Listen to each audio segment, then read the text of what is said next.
డిసెంబర్లో మీటింగ్ పెట్టి ఏం చెప్పినావు? రుణమాఫీ కావాలంటే 49,500 కోట్ల రూపాయలు అవసరం పడుతుందని చెప్పి నీ ప్రభుత్వమే చెప్పింది. కానీ ఇవాళ వరకు నువ్వు ఇచ్చింది 11-12 వేల కోట్లు మాత్రమే. మరి ఏ లెక్కనైతే రుణమాఫీ చారాన కూడా కాలే ఎక్కడ కూడా. నేను అందుకే రేవంత్ రెడ్డిని అడుగుతున్నా, దాస్యానాయక్ తాండా ఇక్కడ నుంచి అడుగుతున్నా మళ్ళొక్కసారి. రేవంత్ ఎక్కడికి రమ్మంటే ఎక్కడికి వస్తా? రాష్ట్రంలో నీ సొంత ఊరు కొండారెడ్డిపల్లె కోదామా, పరిగి ఎమ్మెల్యే సొంత ఊరు శివారెడ్డిపల్లె కోదామా, లేదా దాస్యానాయక్ తాండాకు వస్తావా, లేదా కొడంగల్ కోదామా? ఎక్కడికైనా సరే ఏ ఒక్క ఊర్లోనన్నా 100% రుణమాఫీ జరిగిందంటే నా ఎమ్మెల్యే పదవి కాదు, రాజకీయ సన్యాసం తీసుకొని వెళ్ళిపోతా అని చెప్పి నేను చెప్తా ఉన్నా. గిన్ని అబద్ధాలు, గింత పచ్చి అబద్ధాలు చెప్పుడు ఒక ముఖ్యమంత్రికి శోభనీయది, అది మంచిది కాదు. నేను చెప్తున్నాడు ఇంకొక అబద్ధం. రాష్ట్రంలో రైతు కూలీలందరికీ 12,000 రూపాయలు ఇచ్చేసినట. ఈ తాండాలో ఉండే రైతు కూలీలందరికీ వచ్చినాయి ఆ పైసలు. మొత్తం రాష్ట్రంలో ఉండే లక్షలాది మందికి 10 కోట్లు ఇచ్చిండు. కానీ అందరి ఖాతాలల్లో టకీమని 12,000 వేసేసినా అయిపోయింది అని చెప్పి నిన్న ముఖ్యమంత్రి గారు చెప్తా ఉన్నారు. ఇంత పచ్చి అబద్ధాలు ముఖ్యమంత్రి చెప్పవచ్చునా? ఇంత దుర్మార్గంగా మాట్లాడవచ్చునా? కేసీఆర్ గారు 28,000 కోట్ల రుణమాఫీ చేసిండని చెప్పి నువ్వే చెప్తావు అసెంబ్లీలో. మళ్ళా నిన్న నువ్వే కేసీఆర్ 12,000 కోట్లే చేసిండని మళ్ళా అబద్ధం చెప్తాడు. ఇంత పచ్చి అబద్ధాల ముఖ్యమంత్రిని మనం కూడా అందుకే పేరు మారవాలి. ఆయన పేరు అనుముల రేవంత్ రెడ్డి కాదు, అబద్ధాల రేవంత్ రెడ్డి. అబద్ధాలు తప్ప నిజం మాత్రం మాట్లాడాడు. ఆయనకేదో శాపం ఉన్నట్టుంది. నిజం చెప్తే తల 1000 ముక్కలైతుందని ఎవడో శాపం పెట్టినట్టున్నాడు. అందుకే అబద్ధాలు తప్ప ఒక్క నిజం కూడా రాదు ఆయన నోట్లకెళ్ళి. దయచేసి నేను మిమ్మల్ని కోరేది ఒకటే, మా రైతన్నలు ముఖ్యంగా కోరేది, ఇవాళ ముఖ్యమంత్రి మాట మార్చిండు.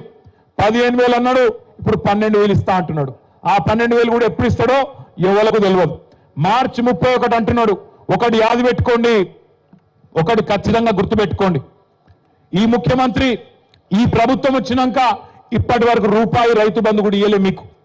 ఆనాడు మన ప్రభుత్వం ఉన్నప్పుడు డిసెంబర్ 2023కు ముందు 7,600 కోట్ల రూపాయలు మనం మొత్తం కూడబెట్టి యాసంగి 2023లో రైతు బంధు కోసం పెట్టినాం. పెడితే ఇదే రేవంత్ రెడ్డి, ఉత్తమ్ కుమార్ రెడ్డి వీళ్ళందరూ ఎలక్షన్ కమిషనర్ దగ్గర పోయి ఉత్తరం ఇచ్చినారు.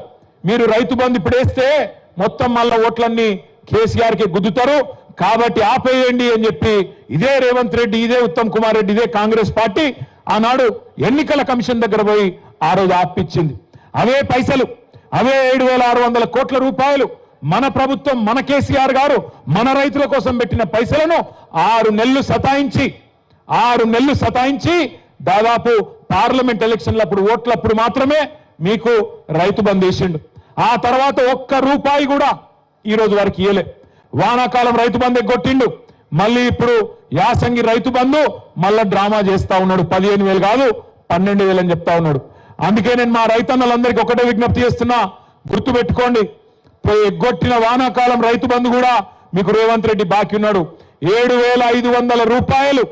అది కూడా మళ్ళా ఈయన చెప్పిన లెక్క ప్రకారం అయితే మరి తప్పకుండా 15,000 రూపాయలు మీకు అక్కడ కూడా బాకీ ఉన్నాడు. అదేవిధంగా మీకు మొదటి విడత యాసంగి 2023 కూడా ఎకరానికి 2,500 బాకీ ఉన్నాడు. మొత్తం కలిపి సంవత్సర కాలంగా ఒక్కొక్క ఎకరానికి ఒక రైతు బంధు విషయంలోనే రేవంత్ రెడ్డి ప్రభుత్వం, కాంగ్రెస్ ప్రభుత్వం ఒక ఎకరానికి 17,500 రూపాయలు ఒక్కొక్క రైతుకు బాకీ ఉన్నది. మీకు 4 ఎకరాలు ఉన్నదనుకో పొలం, ఒక్కొక్క ఎకరానికి రేవంత్ రెడ్డి మీకు 70,000 రూపాయలు బాకీ ఉన్నాడు. ఈ సంవత్సర కాలానికి 17,500 ఒక ఎకరం, 2 ఎకరాలకు 35,000, 4 ఎకరాలుంటే 70,000 రూపాయలు మీకు రేవంత్ రెడ్డి ప్రభుత్వం బాకీ ఉన్నది. వీళ్ళు ఓట్లు అప్పుడే దొరుకుతారు, మళ్ళా ఓట్లు అయిపోయినంటే మళ్ళా దొరకరు. ఇప్పుడు మళ్ళా సర్పంచ్ ఎలక్షన్లు ఉన్నాయి, మళ్ళా రేపు మీ తాండాలో కూడా ఎలక్షన్ ఉంటుంది, మీ మండలం చౌడాపూర్లో కూడా ఎలక్షన్ ఉంటుంది. మళ్ళీ ఎలక్షన్లు ఉన్నాయి కాబట్టి రైతు బంధు డ్రామా. అప్పుడు పార్లమెంట్ ఎలక్షన్ అప్పుడు మళ్ళీ వేసినట్టు చేసిండ్రు పైసలు, మళ్ళా గాయబ్. మళ్ళా ఇప్పుడు ఎలక్షన్లు ఉన్నాయి కాబట్టి మళ్ళా డ్రామా. ఎలక్షన్లు బంద్ అయినాయి అంటే మళ్ళా దొరకరు. అందుకే కాంగ్రెస్ వాళ్ళు వస్తారు కదా, మళ్ళా ఓట్లకి ఇంటింటికి అడగండి, ఏమాయ కొడక మరి వానకాలం రైతు బంధు పైసలు ఏమాయ అడగండి. మొత్తం ఒక్కొక్క ఎకరానికి 17,500 బాకీ ఉన్నాడు కదా, ఎప్పుడు ఇస్తాడు రేవంత్ రెడ్డి అని అడగండి.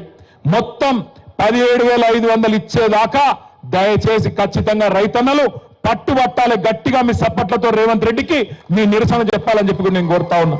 మా ఆడబిడ్డలు కూడా మీకు రేవంత్ రెడ్డి గారు 1, 2 కాదు 12, 13 నెలలకు నెలకు 2,500 రూపాయలు చొప్పున బాకీ ఉన్నాడు, 30,000 రూపాయలు బాకీ ఉన్నాడు. అడగాల మీరు, ఏమా కొడుకా మరి 30,000 ఎప్పుడు ఇస్తావు, మరి అది ఇచ్చినాకనే మాట ఓటు అడుగు అని ఖచ్చితంగా అడగాలి. లగ్గమైన ఆడపిల్లలు ఈ సంవత్సర కాలంలో ఉంటే అన్న మరి తులం బంగారం ఏది అని అడగాలి. ఇట్లా మనం అడగకపోతే ఆ మహానుభావుడు భారతరత్న డాక్టర్ బాబాసాహెబ్ రాసిన రాజ్యాంగానికి అర్థం ఉండదు. ఎందుకంటే రాజ్యాంగమే మనకు వాక్ స్వాతంత్రం కల్పించింది, మాట్లాడే స్వేచ్ఛనిచ్చింది, ప్రభుత్వాన్ని ప్రశ్నించే హక్కునిచ్చింది, మాట తప్పిన వాళ్ళని నిలదీసే హక్కునిచ్చింది. ఖచ్చితంగా ఆ మహానుభావుడు చూపెట్టిన బాటలో నడుద్దాం. ఏ సమసమాజం కోసం అయితే అంబేద్కర్ గారు కలలు కన్నారో నిజంగా కూడా ఇందాక తమ్ముడు సంజీవ్ మాట్లాడుతూ చిన్న కులం పెద్ద కులం అని మాట్లాడాడు. చిన్న కులం పెద్ద కులం ఏముండదు, చిన్న గుణం పెద్ద గుణం ఉంటది. రేవంత్ రెడ్డి లెక్క చిన్న గుణం ఉన్న వాళ్ళు ఉంటారు, ఎక్కడ ఏ కులంలో ఉంటున్నా పెద్ద గుణం ఉన్న వాళ్ళు చాలా మంది ఉంటారు. ఇవాళ పెద్ద గుణం ఉన్న బిడ్డలు ఉన్నారు కాబట్టే దాస్యానాయక్ తాండాలో అంబేద్కర్ విగ్రహాన్ని పెట్టి మమ్మల్ని అందరినీ పిలిచిరనే మాట కూడా నేను గుర్తు చేస్తా ఉన్నా. దయచేసి నేను మిమ్మల్ని కోరేది ఒకటే, మనం ఇవాళ అందరం కూడా ఇక 4 ఏళ్ళు ఉన్నది, ఎలక్షన్లకు తొందర ఏం లేదు. ఒకటే ప్రతిజ్ఞ తీసుకుందాం, ఈ ప్రభుత్వాన్ని అడుగడుగునా ప్రశ్నిస్తూనే ఉందాం. దానికోసం జైల్లో పెడతాడు కావచ్చు, నరేందర్ రెడ్డి గారిని పంపినట్టు, సురేష్ని పంపినట్టు, గోపాల్ నాయక్ని పంపినట్టు, ఆఖరికి హీరియా నాయక్ పరిస్థితి మీరు చూసే ఉంటారు. ఆయనకు సంగారెడ్డి జైల్లో ఛాతీ నొప్పి వచ్చింది. ఛాతీ నొప్పి వస్తే, గుండె నొప్పి వస్తే నిజంగా మనిషి అంటోడైతే ఏం చేస్తాడు, ప్రభుత్వం నడిపేటానికి మనసు ఉంటే ఏం చేస్తాడు, వెంటనే అంబులెన్స్ ఎక్కించుకొని ఒక దగ్గరలో ఉన్న బెస్ట్ హాస్పిటల్కి తీసుకుపోతాడు. కానీ రేవంత్ రెడ్డి ప్రభుత్వం ఏం చేసింది ఎరికేనా, కొడంగల్ రైతు, కొడంగల్ గిరిజనుడు నాకు భూమి అని అంటాడా, మా అన్న తిరుపతి రెడ్డి అడిగితే కూడా ఏడా అని చెప్పి గుండె నొప్పి అంటే బేడీలేసి పోలీసు జీబుల హాస్పిటల్కి పంపి హాస్పిటల్లో కూడా బెడ్ మీద బేడీలేసి గొలుసేసి ఆ బెడ్ గట్టేసింది రేవంత్ రెడ్డి ప్రభుత్వం. అందుకే నేనన్నా చిన్న గుణం ఉన్నోడు అని నేను ఉత్తగానే అనలే, ఒక ఇట్లాంటి చిల్లర పనులు చేస్తాడు కాబట్టే చిన్న గుణం ఉన్న ముఖ్యమంత్రి అన్నా. అందుకే ఖచ్చితంగా ప్రభుత్వాన్ని నిలదీస్తూనే ఉండాలి, మాట తప్పిన ప్రతి సందర్భంలో ప్రశ్నిస్తూనే ఉండాలి, అడుగుతూనే ఉండాలి. అయితే గీతే ఒక కేసో 2 కేసో అవుతుంది, దాంతో మనకు ఫరక్ పడేది ఏం లేదు. మీకు మనందరికీ అండగా మన నాయకుడు కేసీఆర్ గారు పిల్లను సాదుకున్నట్టు తెలంగాణ రాష్ట్రాన్ని అత్యద్భుతంగా అన్ని రంగాల్లో చేసుకున్నాం. తమ్ముడు సంజీవ్ చెప్పినట్టు ఒక్క పరిగి శాసనసభ నియోజకవర్గంలోనే 52 తాండాలను గ్రామ పంచాయతీలను చేసిన ఘనత మన నాయకుడు కేసీఆర్ గారిది. రాష్ట్ర వ్యాప్తంగా 3,200 పైచిలకు తాండాలు, గిరిజన గూడాలను ఇవాళ గ్రామ పంచాయతీలు చేయడమే కాకుండా కొత్త మండలాలు